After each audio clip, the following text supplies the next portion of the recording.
ಕೈವಾ ಬಗ್ಗೆ ಮಾತಾಡೋದಾದ್ರೆ ಮೊದಲು ಅಂದರೆ ಶೂಟ್ ಮಾಡುವಾಗ ಅಂದ್ಕೊಂಡಿದ್ರೆ ನೀವು ರಿಲೀಸ್ಗಿಂತ ಮೊದಲು ಏನೋ ಒಂದು ಈ ಮೂಗ್ಬಟ್ ತಂಬು ಕ್ಯಾರೆಕ್ಟರ್ ಏನೋ ಒಂದು ಮಾಡುತ್ತೆ. ಅದು ನನ್ನ ಪಾತ್ರ ಬಂದು ನನ್ನ ಕ್ಯಾರೆಕ್ಟರ್ ಸಿಕ್ಕಿದ್ದು ಬಂದು ಒಬ್ಬರು ದಯಾ ಅಂತ ಕಾಸ್ಟ್ಯೂಮ್ ಡಿಸೈನರು. ಓಕೆ. ಅವರು ದೂರದರ್ಶನ ಸಿನಿಮಾದು ಒಂದು ಅಣ್ಣ ಈ ಥರ ಇರುತ್ತೆ 80s ಅಲ್ಲಿ ನಾನು ಒಂದು ಕಾಸ್ಟ್ಯೂಮ್ ಡಿಸೈನಿಂಗ್ ಮಾಡಿದ್ದೀನಿ ಅಂತ ನನಗೆ ಫೋಟೋ ತೋರಿಸಿದ್ರು. ಅವಾಗ ಅಯ್ಯೋ ಮಂಜಣ್ಣನ ಮರ್ತ್ಬಿಟ್ಟಿದ್ದೀನಲ್ಲ. ಓವರಾಲ್ ಸ್ಟೋರಿ ಕೇಳಿದಾಗ ಓವರಾಲ್ ಇದು ಮಾಡಿದಾಗ ನನಗೆ ಈ ಪಾತ್ರ ಹೆಂಗಾದರೂ ಮಾಡಿ ಅವ್ರು ಏನು ಅಂದ್ಕೊಂಡಿದ್ದಾರೋ ಅದಕ್ಕೆ ಜೀವ ತುಂಬಲೇಬೇಕು ಅನ್ನೋದಿತ್ತು. ನಾನೇನು ಎಕ್ಸ್ಪೆಕ್ಟ್ ಮಾಡ್ಕೊಂಡು ಏನು ಶೂಟಿಂಗ್ ಸ್ಪಾಟಲ್ಲಿ ನಾನೇನು ಆ್ಯಕ್ಟ್ ಮಾಡ್ತಿದ್ನೋ ಅದಕ್ಕಿಂತ ಒಂದು 5 ಪಟ್ಟು ಜಾಸ್ತಿ ನಾನು ಸಿನಿಮಾ ನೋಡಾದ್ಮೇಲೆ ನನಗೆ ಆ ಒಂದು ಪಾತ್ರ ಇಷ್ಟು ಮಟ್ಟಿಗೆ ಮೂಡಿ ಬಂದಿದೆಯಾ. ಒಂದು ಸಿನಿಮಾನ ಜನ ಬೈದಾಗ ಅಥವಾ ಪಾತ್ರನ ಜನ ಬೈದಾಗ ಸಿನಿಮಾ ಗೆದ್ದಂತೆ ಆ ಪಾತ್ರ ಗೆದ್ದಂತೆ ಅನ್ನೋ ಒಂದು ಮಾತು. ಫಸ್ಟ್ ಡೇ ಶೋ ನೋಡಬೇಕಾದ್ರೆ ಅನುಪಮ ಥಿಯೇಟ್ರಲ್ಲಿ ಇಂಟರ್ವ್ಯೂಲ್ ಬಿಡ್ತು. ಇಂಟರ್ವ್ಯೂಲಲ್ಲಿ ಅಭಿಷೇಕ್ ಅಂಬರೀಶ್ ಅವರು ಮತ್ತು ಚಿಕ್ಕಣ್ಣ ಇದ್ರು. ಅಲ್ಲ ನೀವು ನಮ್ಗೆ ಪರಿಚಯನೇ, ನಾವು ಕಲಾವಿದರೆ, ಆದ್ರೂ ನಿನ್ನ ಮೇಲೆ ಕೋಪ ಬರ್ತಿದೆ ಕಣ, ಆದ್ರೂ ನಿನ್ನ ಹಿಡ್ಕೊಂಡು ಬಿಡಬೇಕು ಅನಿಸ್ತಿದೆ ಕಣ. ಈಗಿನ ಅಷ್ಟೊಂದು ಕ್ರೂರ ಅಂದರೆ ಕಲಾವಿದರಿಗೆ ಹಂಗೆ ಅನಿಸಿದೆ ಅಂದಮೇಲೆ ನಾರ್ಮಲ್ ಆಡಿಯನ್ಸ್ಗೆ ಪಕ್ಕ ಹಂತ ಹಂತವಾಗಿ ಮೇಲೆ ಬಂದು ಇವತ್ತು ಕನ್ನಡ ಚಿತ್ರರಂಗದ ಪ್ರಮುಖ ಖಳನಾಯಕನಾಗಿ ಅತ್ಯದ್ಭುತ ನಟನಾಗಿ ಕರುನಾಡಿನೆಲ್ಲೆಡೆ ಮನೆ ಮಾತಾಗಿರುವ ಮಂಜು ಅಲಿಯಾಸ್ ಉಗ್ರಂ ಮಂಜು ಕೈವಾ ಮೂಲಕ ಮತ್ತೊಮ್ಮೆ ಎಲ್ಲರನ್ನ ನಿಬ್ಬೆರಗಾಗಿಸಿದ್ದಾರೆ. ಕನ್ನಡಿಗರ ಹೃದಯವನ್ನು ಗೆದ್ದಿದ್ದಾರೆ. ಹಾಗಿದ್ರೆ ಹೇಗಿತ್ತು ಕೈವಾ ಜರ್ನಿ? ಮೂಗ್ನತು ತಂಬುಗೆ ಕೈವಾ ಎಷ್ಟು ವಿಶೇಷ ಅನ್ನೋದನ್ನು ಖುದ್ದು ಹೇಳೋದಕ್ಕೆ, ಕೈವಾ ಬಗ್ಗೆ ಮಾತನಾಡೋದಕ್ಕೆ, ಕೈವಾ ನಂತರದ ರೆಸ್ಪಾನ್ಸ್ ಬಗ್ಗೆ ತಿಳಿಸೋದಕ್ಕೆ ಇವತ್ತು ನಮ್ಮ ಜೊತೆ ಉಗ್ರಂ ಮಂಜು ಅವರಿದ್ದಾರೆ. ಸರ್ ನಮಸ್ತೆ, ಕಾರ್ಯಕ್ರಮಕ್ಕೆ ಸ್ವಾಗತ. ನಮಸ್ತೆ ಸರ್. ಹೇಗಿದ್ದೀರಾ sir? Super sir. Okay sir, ಮೊದಲಿಗೆ ಕೈವಾ ಬಗ್ಗೆ ಮಾತಾಡೋದಾದರೆ ಬಿಡುಗಡೆಯಾದ ದಿನದಿಂದ ಇಲ್ಲಿವರೆಗೆ ಒಂದು ಅತ್ಯದ್ಭುತವಾದಂಥ ಒಂದು ರೆಸ್ಪಾನ್ಸ್ ಇದೆ ಆಲ್ ಓವರ್ ಕರ್ನಾಟಕ. ಹೌದು. ಸೊ ಕೈವಾದ ಒಂದು ಪ್ರಮುಖ ಭಾಗವಾಗಿ ನಿಮಗೆ ಎಷ್ಟು ಖುಷಿ ಇದೆ? ತುಂಬಾ ಖುಷಿ ಇದೆ ಸರ್. ಅಂದರೆ ಕೈವಾ ಸಿನಿಮಾದ ನಿರ್ದೇಶಕರು ಜಯತೀರ್ಥ ಸರ್ ಬಹಳಷ್ಟು ಜನ ಅವರಿಗೆ ರಂಗಭೂಮಿ ಕಲಾವಿದರು, ಅವರು ರಂಗಭೂಮಿ ಹಿನ್ನೆಲೆ, ಅವರು ಬಹಳಷ್ಟು ನಾಟಕಗಳನ್ನು ನಿರ್ದೇಶನ ಮಾಡಿ ರಂಗಭೂಮಿ ಒಳನಾಟ ಇರೋದಕ್ಕೋಸ್ಕರ ರಂಗಭೂಮಿ ಹಿನ್ನೆಲೆ ಇರ್ತಕ್ಕಂಥ ಕಲಾವಿದರನ್ನೇ ಆಯ್ಕೆ ಮಾಡಿಕೊಂಡಿರೋದು. ಅದು ನನ್ನ ಪಾತ್ರ ಬಂದು ನನ್ನ ಕ್ಯಾರೆಕ್ಟರ್ ಸಿಕ್ಕಿದ್ದು ಬಂದು ಒಬ್ಬರು ದಯಾ ಅಂತ ಕಾಸ್ಟ್ಯೂಮ್ ಡಿಸೈನರು. ಅವರು ದೂರದರ್ಶನ ಸಿನಿಮಾದು ಒಂದು ಅಣ್ಣ ಈ ಥರ ಇರುತ್ತೆ 80s ಅಲ್ಲಿ ನಾನು ಒಂದು ಕಾಸ್ಟ್ಯೂಮ್ ಡಿಸೈನಿಂಗ್ ಮಾಡಿದ್ದೀನಿ ಅಂತ ನನಗೆ ಫೋಟೋ ತೋರಿಸಿದ್ರು. ಅವಾಗ ಅಯ್ಯೋ ಮಂಜಣ್ಣನ ಮರ್ತ್ಬಿಟ್ಟಿದ್ದೀನಲ್ಲ, ಕ್ಯಾರೆಕ್ಟರ್ ಮಾಡಿಸ್ಬೋದಲ್ವಾ ಅಂತ. ಅಂದ್ರೆ ಇವಾಗ ಆ 3 ಪ್ರಮುಖವಾದ ಯಾವ್ದು ನೆಗೆಟಿವ್ ಕ್ಯಾರೆಕ್ಟರ್ ಇದೆಯೋ ಅದರಲ್ಲಿ ಒಂದು ಪಾತ್ರ ಬಾಕಿ ಇತ್ತು. ಆ ಬ್ಯಾಲೆನ್ಸ್ ಇರಬೇಕಾದ್ರೆ ನನಗೆ ಆ ಫೋಟೋ ತೋರಿಸಿದವಾಗ ಇಮಿಡಿಯೇಟ್ ಆಗಿ ಅವರು ಟೀಮ್ ಕಡೆಯಿಂದ ಫೋನ್ ಬಂತು. ಆ ಫೋನ್ ಬಂದು ನಾನು ಹೋಗಿ ಭೇಟಿ ಮಾಡಿದಾಗ ನನಗೆ ಮೂಗ್ಬಟ್ಟು ತಂಬು ಅನ್ನೋ ಒಂದು ಪಾತ್ರ ಸಿಕ್ಕಿದ್ದು. ಮೂಗ್ಬಟ್ಟು ತಂಬು ಪಾತ್ರ ನನಗೆ ಸಿಕ್ಕಿದ್ದು ಬಹಳ ಸಂತೋಷ. ನಾನೇನು ಎಕ್ಸ್ಪೆಕ್ಟ್ ಮಾಡ್ಕೊಂಡು ಏನು ಶೂಟಿಂಗ್ ಸ್ಪಾಟಲ್ಲಿ ನಾನೇನು ಆ್ಯಕ್ಟ್ ಮಾಡ್ತಿದ್ನೋ ಅದಕ್ಕಿಂತ ಒಂದು 5 ಪಟ್ಟು ಜಾಸ್ತಿ ನಾನು ಸಿನಿಮಾ ನೋಡಾದ್ಮೇಲೆ ನನಗೆ ಆ ಒಂದು ಪಾತ್ರ ಇಷ್ಟು ಮಟ್ಟಿಗೆ ಮೂಡಿ ಬಂದಿದೆಯಾ. ಅದಾದಮೇಲೆ ಆ ಪ್ರೇಕ್ಷಕರ ಒಂದು ಏನು ರೆಸ್ಪಾನ್ಸ್ ಇತ್ತು, ಆ ರೆಸ್ಪಾನ್ಸು ಇನ್ನೂ ತುಂಬಾ ಚೆನ್ನಾಗಿತ್ತು. ಅದಾಗಿ ನಾವು ವಿಜಯೋತ್ಸವ ಹೋದ್ವಿ. ಸಿನಿಮಾ ರಿಲೀಸ್ ಮೈನ್ ಥಿಯೇಟ್ರಲ್ಲಿ ಅವೆಲ್ಲನೂ ಬೆಂಗಳೂರಲ್ಲೆಲ್ಲ ಓಡಾಡಿದ್ವಿ. ಅಲ್ಲಿ ಎಲ್ಲ ಕಡೆನೂ ಅಷ್ಟೇ ಓವರಾಲ್ ಸಿನಿಮಾ ಬಗ್ಗೆ ಅಂದರೆ ಧನ್ವೀರ್ ಅವರ ಪಾತ್ರ, ಕೈವನ್ ಪಾತ್ರ ಬಗ್ಗೆ ಇರ್ಬೋದು, ಆಮೇಲೆ ಮೇಘಾ ಶೆಟ್ಟಿ ಅವ್ರದ್ದು ಇರ್ಬೋದು, ಆಮೇಲೆ ರೋಸಿ ಕ್ಯಾರೆಕ್ಟರ್ ಮಾಡಿದ್ದು, ಆಮೇಲೆ ಪ್ರತಿಯೊಂದು ಪಾತ್ರಗಳು ರಾಘು ಶಿವಮೊಗ್ಗದು ಎಲ್ಲರ ಪಾತ್ರಗಳು ಎಲ್ಲರದು ಕಾಸ್ಟಿಂಗಲ್ಲಿ 100% ಗೆದ್ದಿದ್ದಾರೆ ಸರ್. ಆಮೇಲೆ ನಿರ್ದೇಶನದಲ್ಲೂ 100%, ಸಂಭಾಷಣೆ, ಆಮೇಲೆ ಮ್ಯೂಸಿಕ್ ಅಜನೀಶ್ ಅವ್ರ ಮ್ಯೂಸಿಕ್, ಆಮೇಲೆ DOP ಶ್ವೇತಪ್ರಿಯ ಅವರು, ಅದಾಗೆ ಅಜನೀಶ್ ಲೋಕನಾಥ್ ಅವ್ರ ಮ್ಯೂಸಿಕ್, ಬ್ಯಾಕ್ಗ್ರೌಂಡ್ ಸ್ಕೋರ್ ಅಂತೂ ಅದ್ಭುತ. ಅದು ನಮ್ಮ ಸಿನಿಮಾದಲ್ಲಿ ಅಲ್ಲಿ ಇನ್ನೊಬ್ರು ಹೀರೋ ಅಂದ್ರೆ ಅಜನೀಶ್ ಆತ್ಮ ಅಂತ ಅಂದ್ರೆ. ಹೌದು. ಅದಾದ್ಮೇಲೆ ನಿಮ್ಗೆ ಫೈಟ್ ಮಾಸ್ಟರ್ ಅರ್ಜುನ್ ಇರ್ಬೋದು, ಪ್ರತಿಯೊಬ್ರು ಟೆಕ್ನಿಷಿಯನ್ಸು, ಪ್ರತಿಯೊಬ್ರು ಪ್ಲಸ್ ಏನ್ ಕಲಾವಿದರು ಏನ್ ಆಕ್ಟ್ ಮಾಡಿದಾರೋ ಪ್ರತಿಯೊಬ್ರು ಅದೆಲ್ಲರನ್ನೂ ತುಂಬಾ ಚೆನ್ನಾಗಿ ನೋಡ್ಕೊಂಡಿದ್ದು ರವೀಂದ್ರ ಪ್ರೊಡ್ಯೂಸರು, ಅದ್ರ ಜೊತೆಗೆ ಬಾಲು ಅವರು ಎಕ್ಸಿಕ್ಯೂಟಿವ್ ಪ್ರೊಡ್ಯೂಸರು, ಎಲ್ಲವೂ ಸೇರಿ ಎಲ್ಲ ಟೀಮ್ ವರ್ಕ್ ಸೇರಿ ಇವತ್ತು ಪ್ರೇಕ್ಷಕರ ಅವರು ಏನು ಖುಷಿ ಪಟ್ಟಿದ್ದಾರೆ ಸಿನಿಮಾ ನೋಡಿ, ಅದು ಇವತ್ತು ಬಹಳ ತೃಪ್ತಿ ಇದೆ ಸರ್. ಓಕೆ ಸರ್, ಸೊ ನೀವೇ ಹೇಳ್ದಂಗೆ ಕೈವಾದಲ್ಲಿ ಸುಮಾರು ಕ್ಯಾರೆಕ್ಟರ್ಗಳಿದ್ದಾವೆ. ಒಂದು ದೊಡ್ಡ ಟ್ಯಾಲೆಂಟೆಡ್ ಬಂಚಸ್ ಎಲ್ಲ ಸೇರಿ ಕೈವಾದಲ್ಲಿ ಒಂದ್ ಕಡೆ ಗುಡ್ಡೆ ಹಾಕಿ ದಿನಕರ್ ಅವರು ಇದ್ದಾರೆ. ಸೊ ಇವರೆಲ್ಲ ಇರೋ ಟೈಮಲ್ಲಿ ಮೊದಲು ಅಂದ್ರೆ ಶೂಟ್ ಮಾಡುವಾಗ ಅನ್ಕೊಂಡಿದ್ರೆ ನೀವು ರಿಲೀಸ್ಗಿಂತ ಮೊದಲು ಏನೋ ಒಂದು ಈ ಮೂಗ್ಬಟ್ ತಂಬು ಕ್ಯಾರೆಕ್ಟರ್ ಏನೋ ಒಂದು ಮಾಡುತ್ತೆ ನನ್ಗೆ ಇನ್ನೊಂದೆಲ್ಲ ಒಂದು ಬೂಸ್ಟ್ ಸಿಗುತ್ತೆ ಅನ್ನೋ ಒಂದು ಆ ಒಂದು ಎಕ್ಸ್ಪೆಕ್ಟೇಷನ್ ಏನಾದ್ರು ಇತ್ತಾ?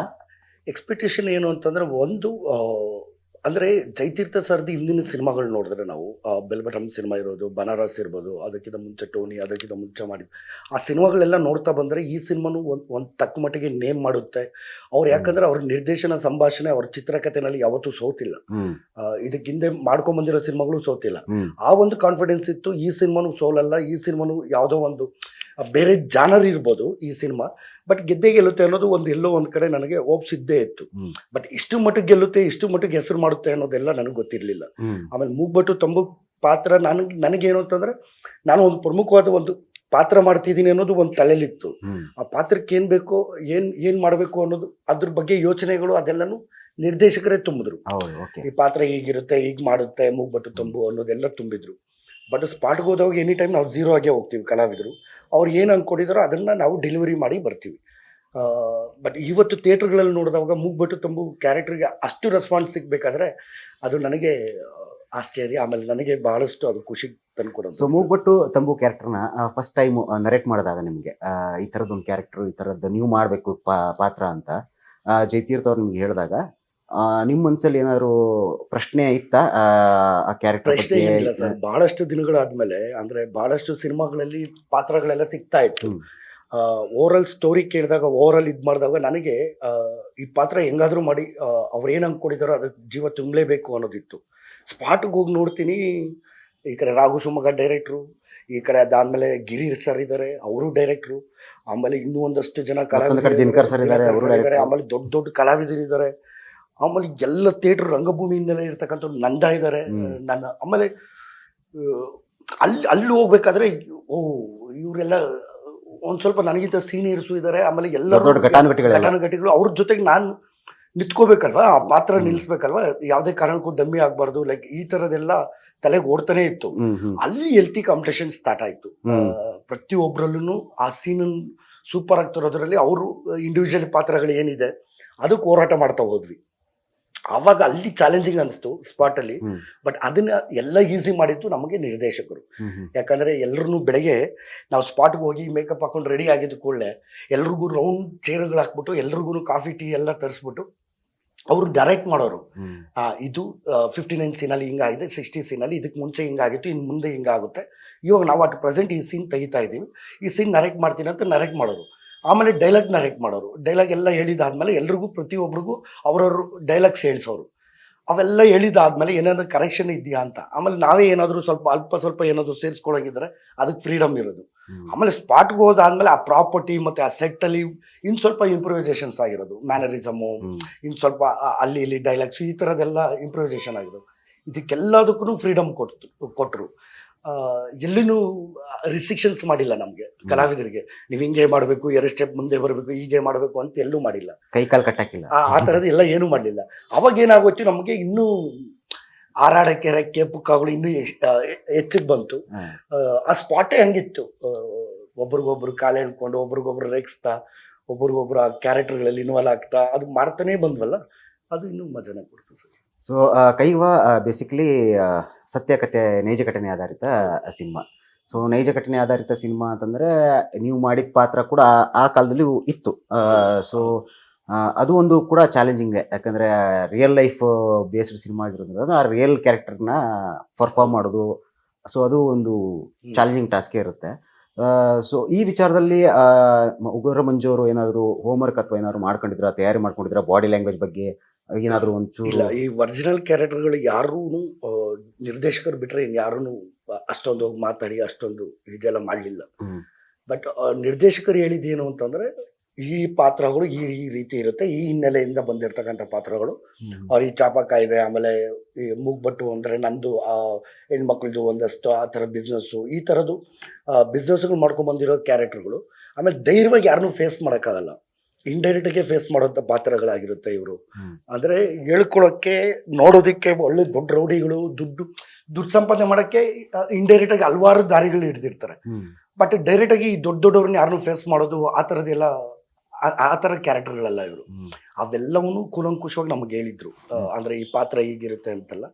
ಬಟ್ ಯಾವುದೂ ಆ ಥರ ಹೋಮ್ವರ್ಕು, ಅಷ್ಟೊಂದು ಹೋಮ್ವರ್ಕ್ ಅಂತ ಏನು ಮಾಡಿಲ್ಲ ಸರ್. ಸ್ಪಾಟ್ ಅಲ್ಲಿ ಹೋಗ್ತಾನೆ, ಅದೇ ಅವರೇ ಗೊತ್ತಲ್ವಾ ಸರ್ ಹ್ಮ್. ಜಯತೀರ್ಥ ಸರ್, ಜಯತೀರ್ಥ ಅದು sir. ಕಲಾವಿದರಿಗೆ ಹೆಂಗ್ ಫೀಡಿಂಗ್ ಕೊಡ್ತಾರೆ ಏನು ಅಂತ ಆ ತರ. ಸೊ ಬಟ್ ಎಸ್ಪೆಷಲಿ ಹೀರೋ ಮತ್ತೆ ಹೀರೋಯಿನ್ಗೆ ಸಿಕ್ಕಾಪಟ್ಟೆ ವರ್ಕ್ಶಾಪ್ ಮಾಡಿದ್ದಾರೆ, ಅಂದ್ರೆ ಆ ಪಾತ್ರಗಳಿಗೆ ಬೇಕಿತ್ತು ಅದಕ್ಕೆ. ಬಟ್ ನಮ್ಮ ಕ್ಯಾರೆಕ್ಟರ್ಗಳಿಗೆ ಏನು ಅಂದ್ರೆ ಅಂತಂದ್ರೆ ಅವ್ರದ್ದು ಬಾಡಿ ಲ್ಯಾಂಗ್ವೇಜ್ ಮೇಲೆ ಸ್ವಲ್ಪ ಹೌದು. ಇದು ಮಾಡಿದ್ದಾರೆ, ಹೋಮ್ವರ್ಕ್ ಎಲ್ಲ ಹೋಮ್ವರ್ಕ್ ಮಾಡ್ಕೊಂಡು. ಎಲ್ಲ ಮಾಡಿದ್ರು. ಓಕೆ.